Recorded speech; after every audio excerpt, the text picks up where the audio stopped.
Welcome to the Rusted Garden Homestead. This video is all about growing large tomatoes in the ground. I'm going to profile about 5 of the larger tomato plants, or the 5 plants that will get you the larger tomatoes. This is the basic beefsteak. Now, this is loaded probably with 16-ounce fruits. I will do a weigh-in at the end of some of these. If you want to grow large tomatoes in the ground, the key really is, it's 2 of them. More watering than you think. I'll talk about that as we're walking through the garden. And pest and disease management. If they don't get enough moisture, the tomatoes suffer in development, and if pest and disease come, they take the plant. Fertilizer is important, but it's more important just to represent NP and K than it is to get the right amendment. It's not so much the fertilizer, it's that you're just representing a steady flow of nitrogen, phosphorus, potassium in the plants. But look at just how beautiful these basic beefsteaks are. And a lot of the large tomato varieties that you buy are hybrids built off of the basic beefsteak tomato. Okay, let's go over here. The first weigh-in is the beefsteak. Now, the beefsteak has been used as one parent plant for a lot of hybrids, so sometimes it's hard to find the original beefsteak, but that's what you're looking for. It is called beefsteak. Now, you'll find red beefsteak, you'll find new beefsteak, you'll find improved beefsteak, so just look around, see if you can get the original heirloom beefsteak tomato. So let's do the weigh-in pounds and ounces. Let me click that back on, and hopefully I got these in order. So that is 1 pound 3 ounces. This is 1 pound 5 ounces. This one has some chewing damage, I'll cut that off. 1.5 ounces and a little bit more, so that's 1 pound 5 ounces. This is 1 pound 8.7 ounces. Let's see if this one's bigger. And this one is 1 pound 11.3 ounces. So I really think the classic beefsteak is going to give you consistent larger tomatoes over the long run. This one is the mortgage lifter. Now, these aren't quite as big as the basic beefsteak, but these are at the 14-ounce range, and it's a very prolific plant. You do have to keep up on the sprays because this one tends to be more susceptible to diseases, and you can see some stuff on the leaves, but I've been able to manage it, and I'm kind of letting the plants go now that it's August. But the mortgage lifter is a wonderful larger tomato to grow in your garden.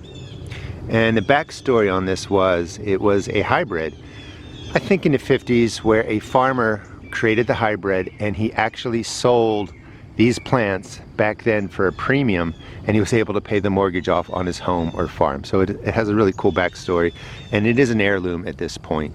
This one is the mortgage lifter. Sometimes when you leave your tomatoes on the vine, animals may come and eat them, birds will peck them.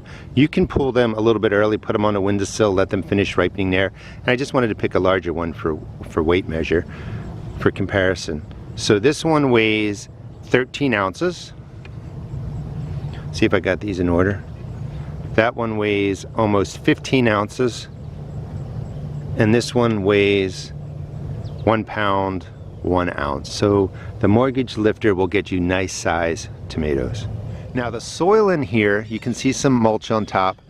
I put down compost, leaves, alfalfa pellets, organic granular fertilizer, and these plants are doing really, really well.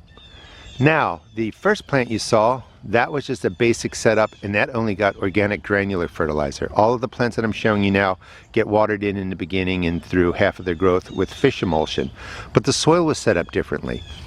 But this year I have been watering these plants at least 3 times a week, keeping the top 4 to 6 inches really moist, and it really makes a difference. It's the moisture that matters the most for most of your vegetable plants, but certainly for growing large tomatoes. Okay, let's find a couple more.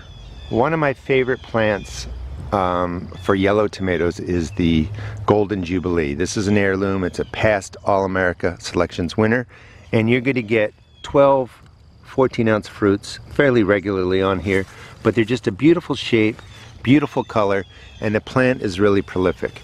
Now, we are in August, and this was my second wave of tomatoes, so they're just starting to develop, and you can see some larger ones right down there, but I do recommend the Golden Jubilee for a larger yellow tomato.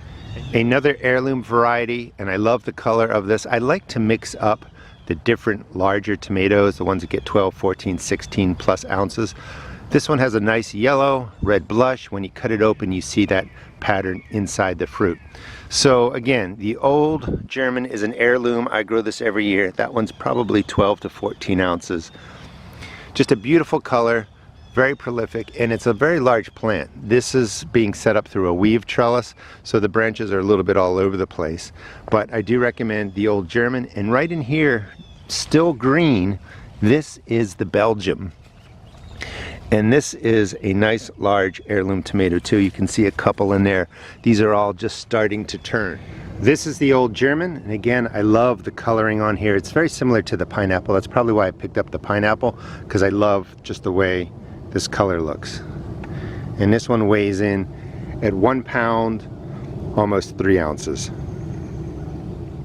I grow these, both of these, the Belgium and the old German. I've been growing them for years, and they do fight off disease well. They do produce well, and I just want to show the patterns of my leaf spot that's coming in. All of a sudden, our temperatures went from hot to colder to a lot of rain, and that's usually when the leaf spot comes in.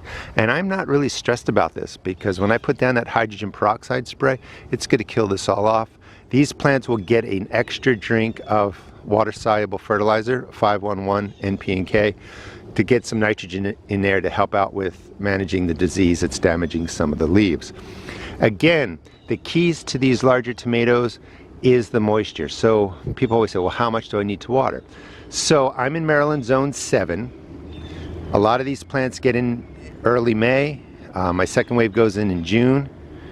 Watering prior to June 15th is 2 or 3 times a week, and that's a good soaking. I have a video about watering that I can show you, but you want a good 1 to 2 inches around each plant. But I soak in the entire bed, because it's that top 4 to 6 inches that needs to stay moist to allow your plants to really grow and thrive, so that you get the biggest tomatoes. I hope that makes sense. After June 15th, when the heat of the summer comes, I'm watering these 3 or 4 times a week, and I am maintaining that moisture in that top 4 to 6 inches. I mulch, keep the water in and all that.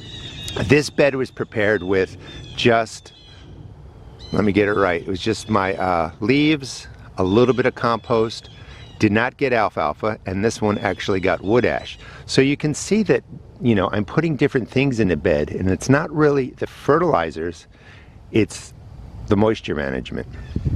And the last one is a new variety. This is called the pineapple, and these are just beautiful large 16-ounce tomatoes. They're all getting picked today, going to be turned into sauce, maybe a tomato salad.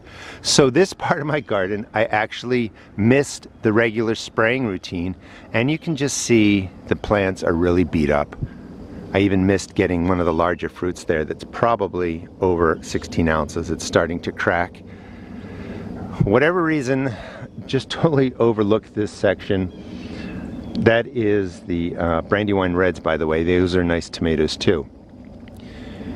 But it's that disease management that's the key. This plant could have kept going and going and going, but I missed the spray routine. It's been over 3 weeks since it's got its spray, and the leaves are dying out, the plant is dying out. Still got, you know, 1, 2, 3, 4, 5, 6, 7, 8, 9, 10 large tomatoes off of here, and I've already picked off a couple from the lower end because these are my first wave that went in.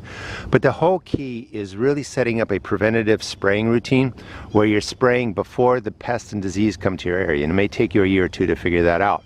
But keeping the plant healthy, keeping the plant watered, you're going to be able to grow large tomatoes, you know, and break that 16+ ounce mark. Pick the right tomato variety. The Beefsteak, I think, is the best. These are the new variety that I grew, called the pineapple, and see if I can get these in order. But so much production off of here, and 2 of the bigger ones were split, had bugs in there. I just missed them again. For whatever reason, this group of plants got neglected and just didn't walk out over here. So let's start here. Let me turn this back on. We have 1 pound,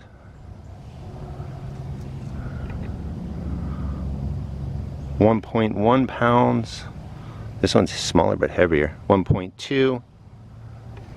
And this plant just gives consistent, large, beautiful tomatoes. 1 pound, 6 ounces.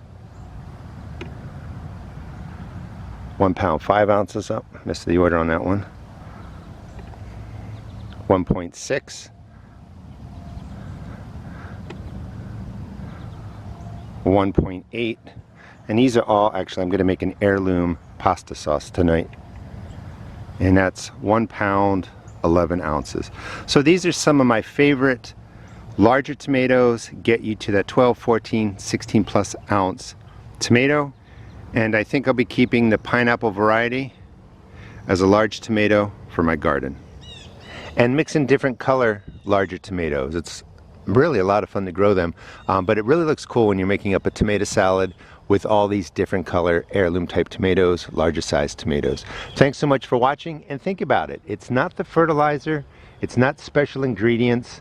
This bed got leaf compost, alfalfa pellets, potash, organic fertilizer. So this bed was prepared a little bit differently, and they grew really well, but I missed the spray routine, and they're all dying off and they're not doing as well as my other plants. So thanks for watching. Please check out my seed shop at therustedgarden.com, and good luck in growing those larger tomatoes.